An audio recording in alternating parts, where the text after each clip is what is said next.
Wonder, curiosity, connection. Where will your adventures take you? I'm Dr. Diane, and thank you for joining me on today's episode of Adventures in Learning.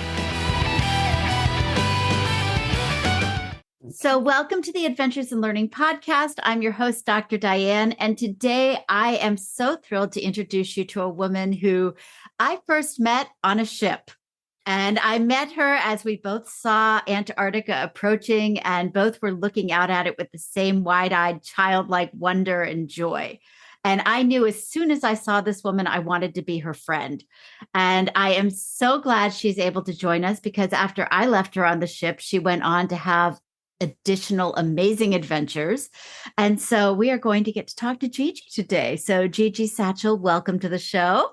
Hi, thank you for having me. So I know when I met you, it was your second attempt at getting to Antarctica. Yes, it was. Can you describe a little bit about how you tried to get to Antarctica the first time and what happened? And of course, tell us about yourself as well. Okay, well, yes, I'm Georgina Satchell, but everyone calls me Gigi. And yes, basically, I'm still disabled, but I was in hospital having pelvic reconstruction surgery and dreaming of something else. And so I wanted to go to Antarctica, and you have to go via Argentina. And it was the height of COVID. So I booked a long trip to go there. And everything went quite swimmingly until I got onto the boat, essentially. It was quite a difficult Drake passage. Do you viewers know about the Drake Passage, or do I need to? You know what? We can talk a little bit about the Drake Passage. I think that's definitely worth sharing. Okay, so the Drake Passage is a part of the sea that is the roughest seas in the world. I'm known for being the roughest seas because that part of the earth, the wind just has no way to stop. So it just goes round and round and round and round. And the only way to get to Antarctica on a ship, is you have to get through the Drake Passage.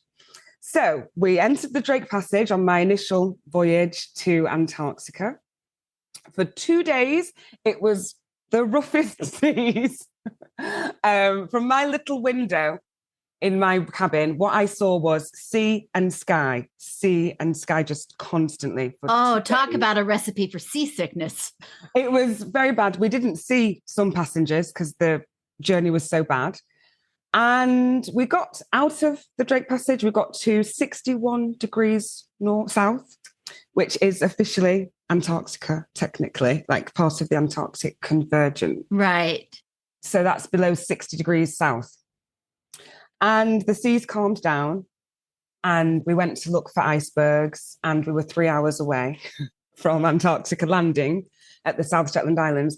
And then we had a meeting, and we were told we had to turn around because one of the passengers had fell during the rough seas and was in a critical situation and needed a hospital, and the weather was so bad, there was no way to evacuate them.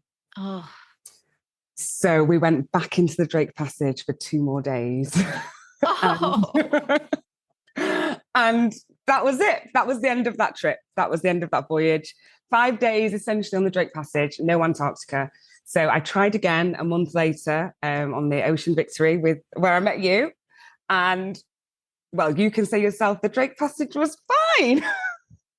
There were passengers who would not agree with us, but yes. It was fine. I assure you it was fine. Yeah, you got seasick because you just do get seasick. There's no escaping it. But it was lovely passage, I thought. It was much more Drake Lake than Drake Shake. Definitely. It was a delight. And yes, and somewhere along the way, I'm recording my little vlog, and I saw you and interviewed you and met you. And yeah, I met lots of people, wonderful people on the ship.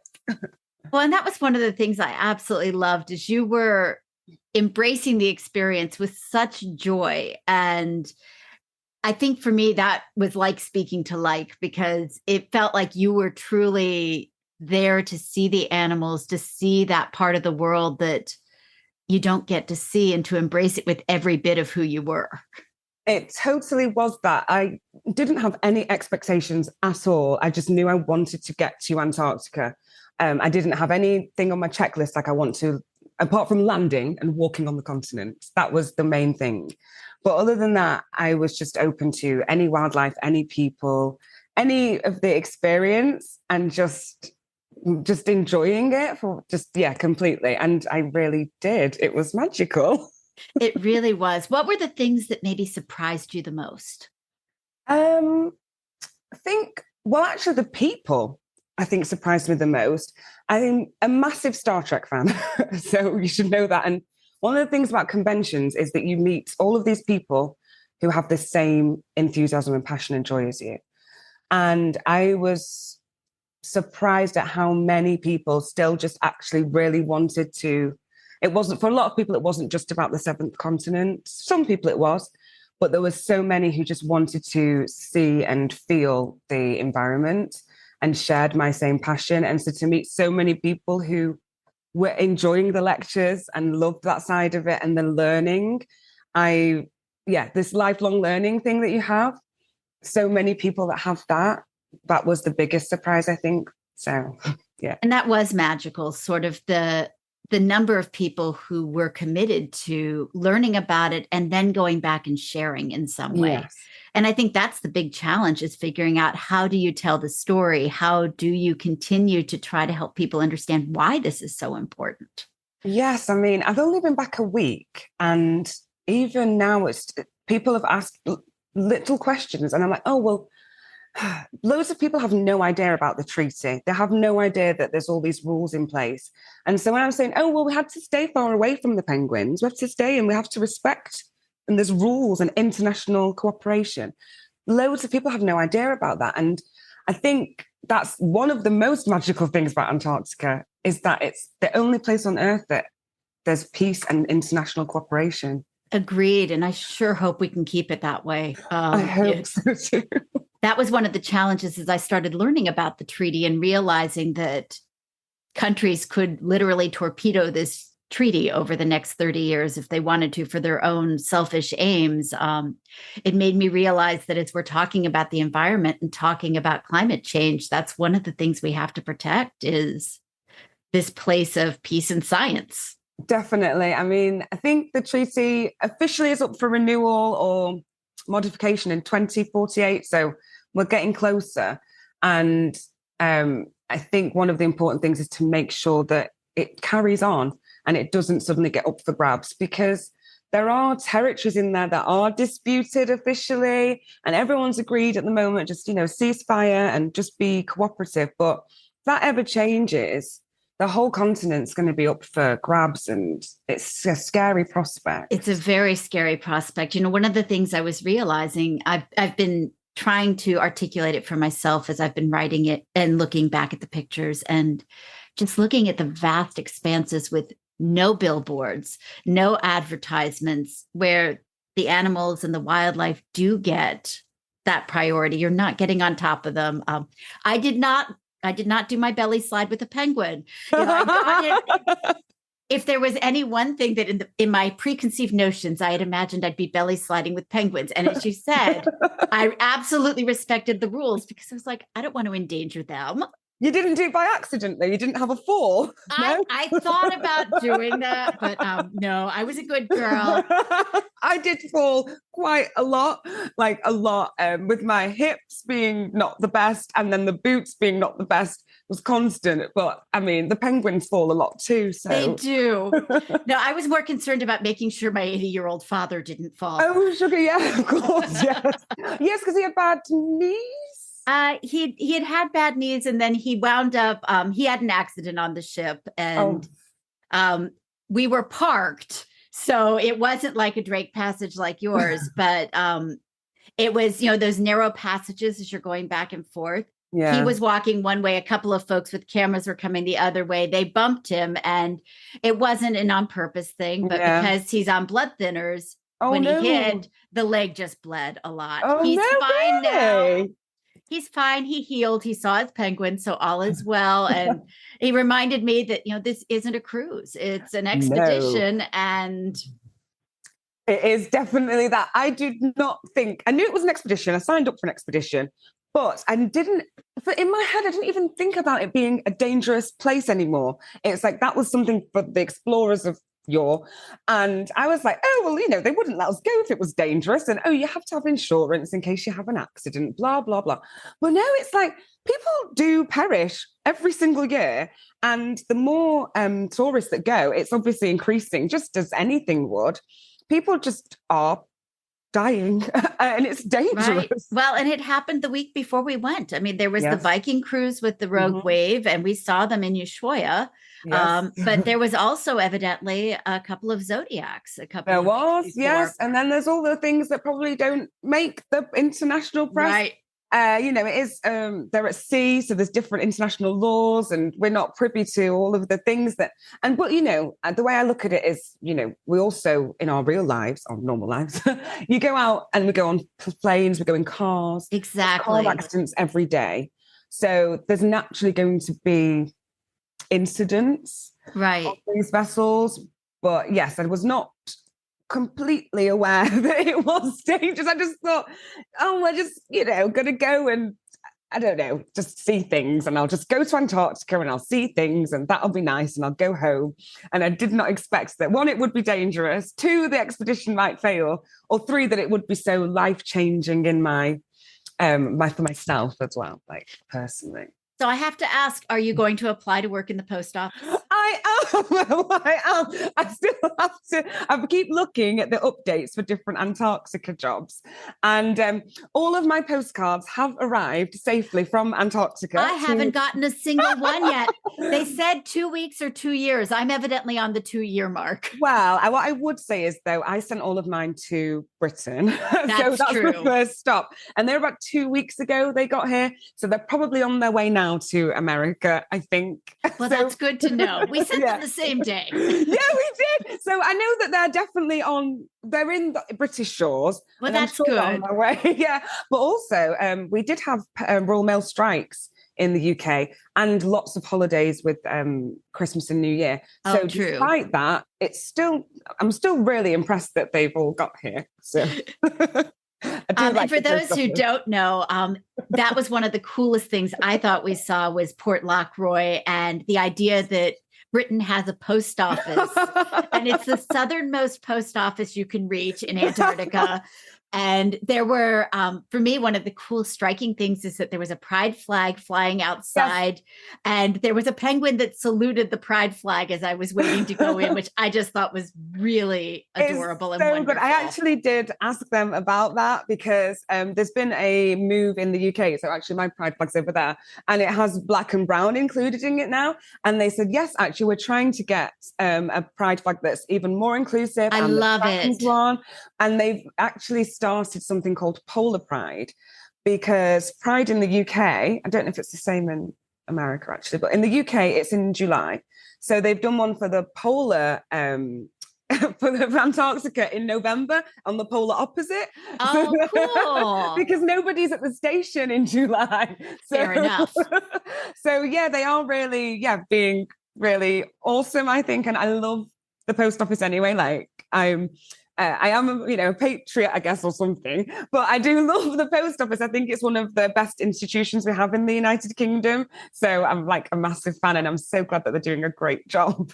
I thought that was just fascinating. And I would have loved, I was talking to Guy about it. It was like, I want to work there. And of course, they've changed the rules, and Americans, we're out of luck. No, I know. And now I think with Brexit as well, even the Europeans are out of luck. So it is just for British people now. So I've got a bit more of a chance.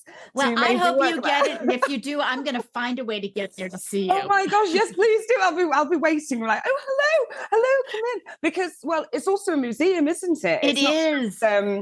So yeah, that was interesting. All the girly pictures were quite. They were, and I found myself wondering, since the current crew is all female, I was like, what would happen if they took over the pictures? What are we going to see? It's probably the same given the flags. I think. Could be. But it might be a little more updated. Yeah, maybe that. Like, I don't know what you would.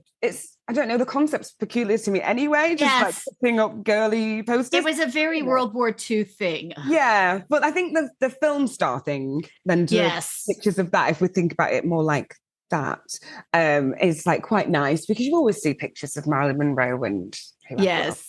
I was fascinated by the meteorological tools that they had in there as well. Just looking at what they used in the past versus what we use now, and thinking that they were using weather as a way to help with the war effort in World War II and beyond. And it was just kind of fascinating to me. All of the things in there were fascinating, actually, the museum. For me, one of the most striking things was all of the food and the branded food. Because I was like, oh, no, that stuff I know. That is from the UK. And realizing how actually quite spoiled. Like, they had a lot of luxury for the time, because some of those brands are still top end now in Britain. And like, they would cost a lot of money. I'm like, oh, no, they've got like the best stuff there. They were really kitted out with the best equipment, the best food, the best to give them the most comfort for their 50s that they could have had, I think. That's a really interesting perspective, because you would know what I wouldn't in terms of the foods. Yeah, it was definitely like, I was like, no, that is stuff. I'm from the north of England, and in the north of England in the 1950s, that was not accessible to a lot of people. So I'm like, no, these guys were like really lucky actually at the time. So they had good food. They had good food. They had really good equipment, as you say, for studying the weather. And just, apart from obviously, it being very cold and dark and Antarctica and yes, all that stuff. The rest of it was great, I think.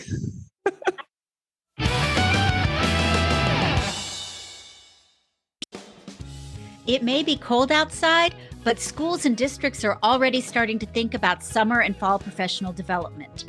Are you looking for a professional development workshop that will help you learn how to build connections between multicultural picture books, authentic STEM experiences, and your curriculum? Look no further. Dr. Diane's Adventures in Learning has workshops for everybody. You'll explore strategies to get your students fully engaged in wanting to learn more. And you'll walk away with a new perspective on multicultural picture books, as well as strategies and ideas guaranteed to awaken your sense of wonder and to help you immediately build science and STEM connections in your early childhood, elementary, or library setting. Learn how to joyfully connect science and math to literacy, oral communication, gross motor skills, and dramatic and artistic play. Every activity and strategy can be completed using materials you already have in your classroom, school, or home education setting. Check out our offerings at drdianeadventures.com and book early for this summer and fall. And right now, for every workshop that's booked, we will make a donation to one tree planted so that we can offset our carbon footprint. We look forward to planning some wonderful adventures in learning with you this year.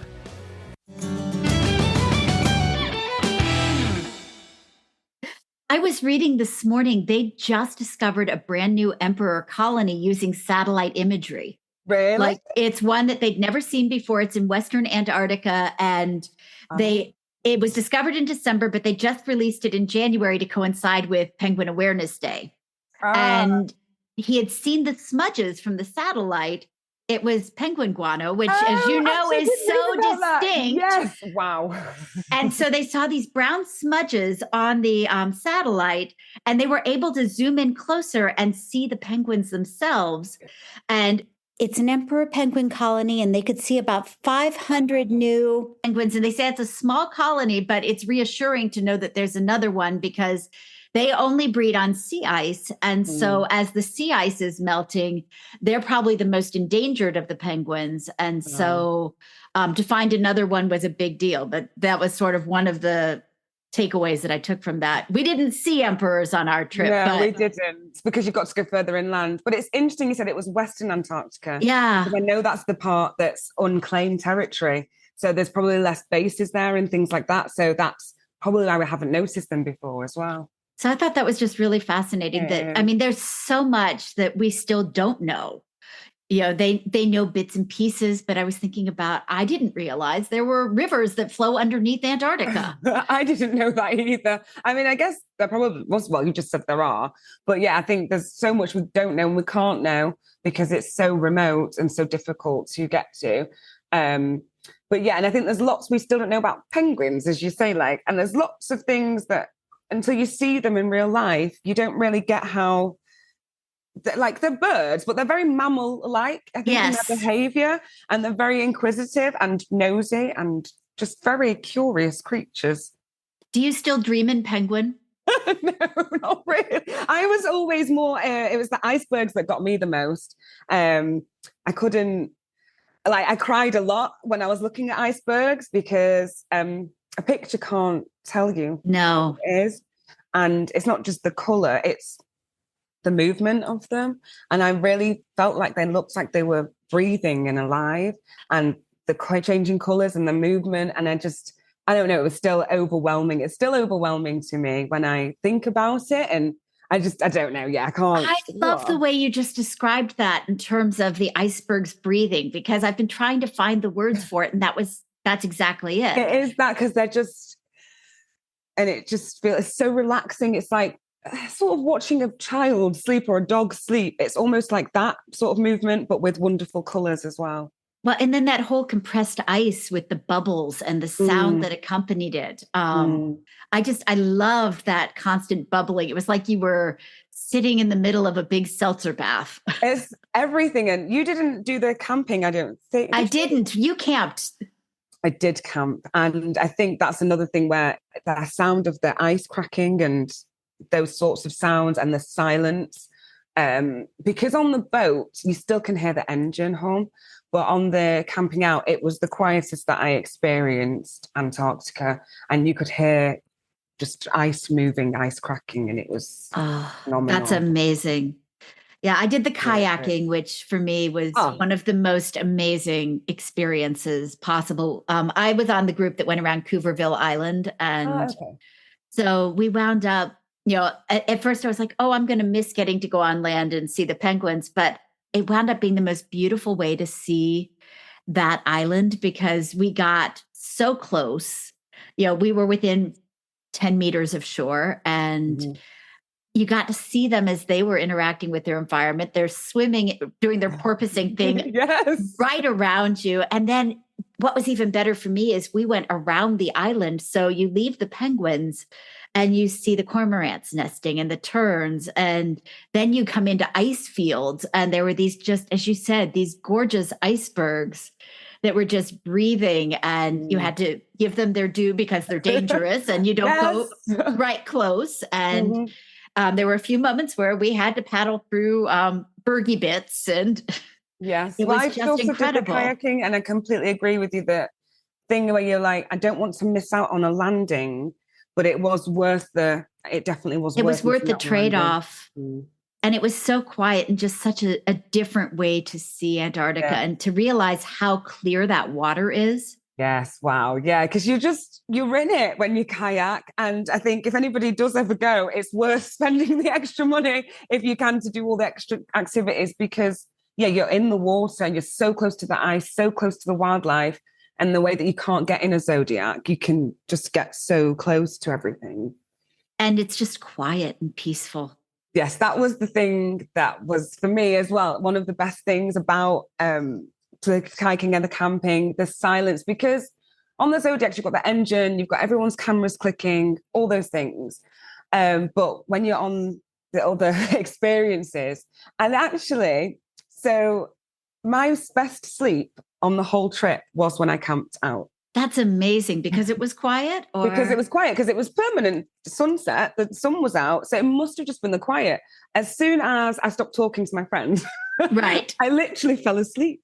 And just every now and again, I'd wake up when I heard some ice cracking or a penguin or something. I'd peek up, I'd look around, and I'd be like, oh, this is beautiful. And then I'd just fall back asleep again. And it was the best sleep one of the best I've ever had. Absolutely amazing. It really was. So I'm going to switch gears for a moment. I could talk about Antarctica forever with you, but I want to know a little bit more about you. So tell us a little bit about who you are, what you do, how you came to see the world the way you see the world. Wow. So at the moment, I've just finished a master's degree in European Studies at UCL.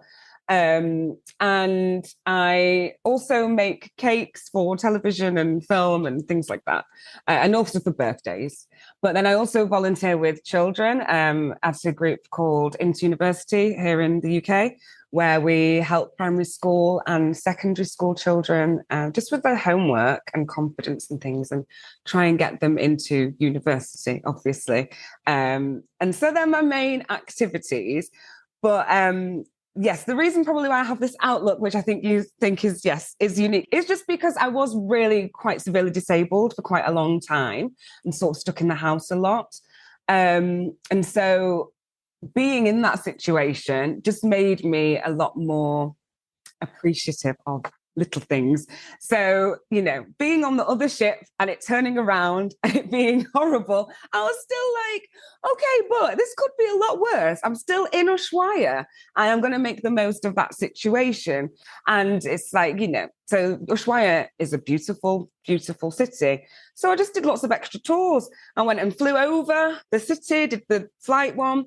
And so, yes, I think that's probably where my enthusiasm comes from, just from not when you haven't been able to walk for a really long time, it makes you very appreciative of it. And even though there's still things I can't do with my disability, I'm just very appreciative of the little things I can do. So at the moment I can walk. So I'm very happy about that. So I do as much as I can when I can and take my medicine when I have to. And yeah, I got to go to Antarctica. So which is just amazing. Yeah, how could I not be happy about that? I don't know how I could. Exactly. So you mentioned you make cakes for film and television. Would we have seen your cakes on anything? You might have seen some of my food. There's a film on Netflix called Father Christmas is Back. And I did some of the food in that. So it wasn't just the cakes, but some of the Christmas scenes. But the rest of it, I'm not sure, actually. Probably not. Maybe some adverts in England. How did you get into baking? Again, because I was disabled. So I just was like, okay, I can't walk, but I'm at home all the time. So what can I do? And you can make cakes while you're sat down in a chair. So that was how I got started. So would we ever see you on the Great British Bake Off? No, because they have to stand up for that show. Oh. So, yeah, I don't know if you've noticed, they're always stood up. So I did think about applying for it, but I was like, I can't. And I don't know how they would make it accessible for me. So I just wasn't, I think you should apply and ask them to make it accessible. That's true, maybe. But now it's not on the BBC anymore. I don't know if I could because, I need to be on the BBC. Oh, we get you on Netflix, though. That's true. I know. But, I've been on my high horse. I was like, no, you can't leave the BBC. There was a big controversy in England, you see, about the BBC and going to where there's adverts. So the BBC has we don't have advertisements on the television. So we pay a license fee instead. And so, there was a big controversy that now the Great British Bake Off has advertisements.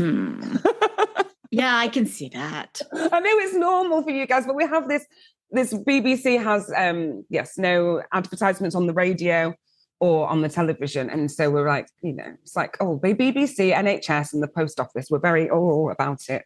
You know what? That's okay. You're allowed to be. Thank you.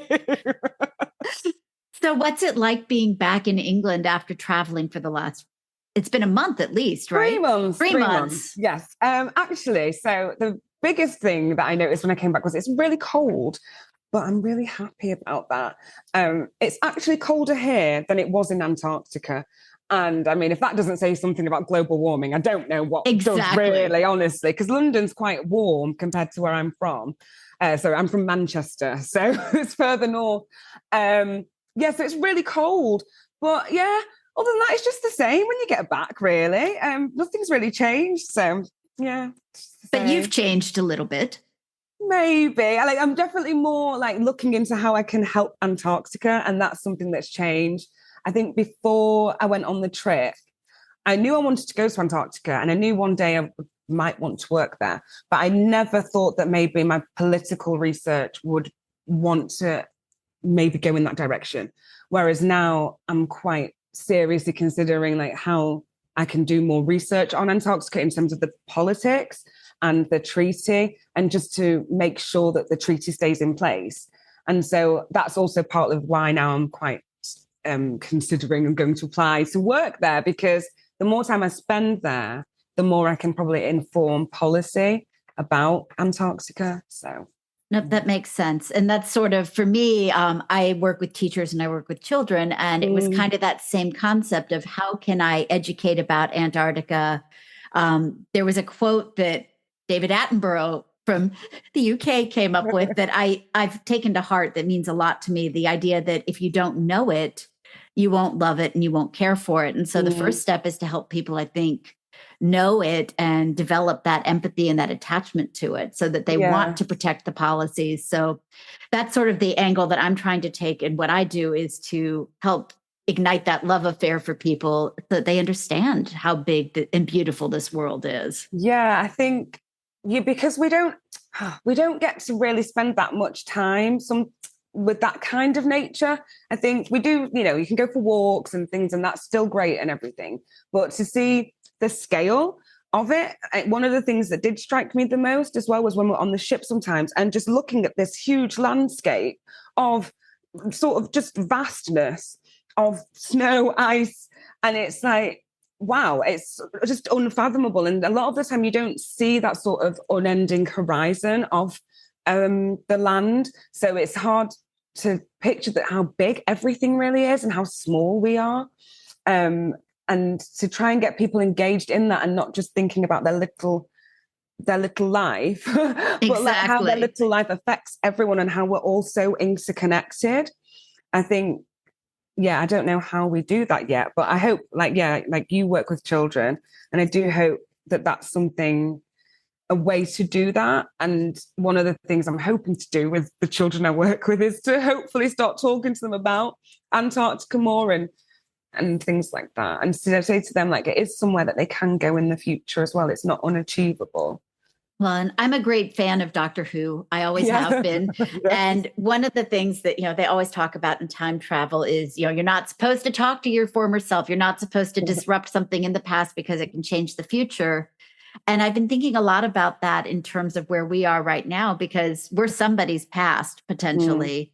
And we've got the opportunity, I think, to disrupt it and change what the future could be for these kids. And so by doing the political research you're doing, by doing the educating I'm doing, if each one of us who was on that ship does just even a little bit to disrupt, we might help alter what the future looks like. That is true, because there are more and more ships going, and if each person can come back and talk about it, and then hopefully like the next person will go. And also like the thing with the tourism thing, it's a difficult thing to sort of get your head around. Like, is this okay for us to be going here? Yes. Doing that. And I think as long as each person who goes does come back and talk about it and promote and do some activism for Antarctica, then it is worth any of the journeys that we make, and it is worth any of the tourism and the disruption that comes with that, because each person has the power to affect the outcome there. I agree. So last question for you today, and I hate to let you go because I've absolutely loved every moment of this, but what are the next adventures for you?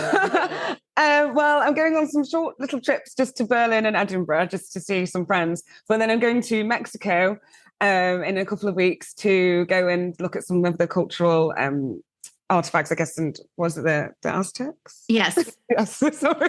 I remember I only just booked it.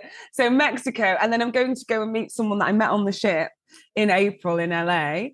And then after that, it's going to be just more traveling as long as I can. So I am due to have more surgeries to hopefully fix some more of my residual disability things. So while I'm waiting for that, I'm going to try and do as much travel as I can, just in case it goes, a little bit awry.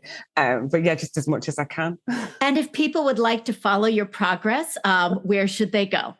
They should go to my Instagram, which is Satchell's Travels, which I'll have to spell it because it's my surname, but it's SATCHELL travels. Yes, and probably I should change it because no one can spell it. Well, I will make sure I include it in the show notes because I loved traveling vicariously through South America with you after we left. I do know, I've still got so much to do. Like, that's my main work now, is at some point I am going to have to go through all the pictures and all the videos. And then one day there will be a vlog. And I have already preliminary seen the interview that I did with you as well. And I'm quite excited when it finally goes online. Oh, I can't wait. I'm so excited. Yeah, I've been using the time. I'm actually working on a book. And so I've been writing about the journey in sort of a combination of poetry and prose and photographs. So I'm excited for it. And next step will be to shop it once I've got it done. But well, please do send it to me. When I will. If you need any proofing, I'm a really good quick proofer. So well, I will make sure I send it to you because I actually am looking for proofers. So it'll come to you next. Yes, perfect. All right. Well, thank you for joining us on the Adventures in Learning podcast. It has been such a delight. And I want you to pop back in and visit from other points in the world as well. Okay. I'll try my best. All right. It's good to see you. So good to Take see care. You. Bye. You've been listening to the Adventures in Learning podcast with your host, Dr. Diane. If you like what you're hearing, please subscribe, download, and let us know what you think. And please tell a friend. If you want the full show notes and the pictures, please go to drdianeadventures.com. We look forward to you joining us on our next adventure.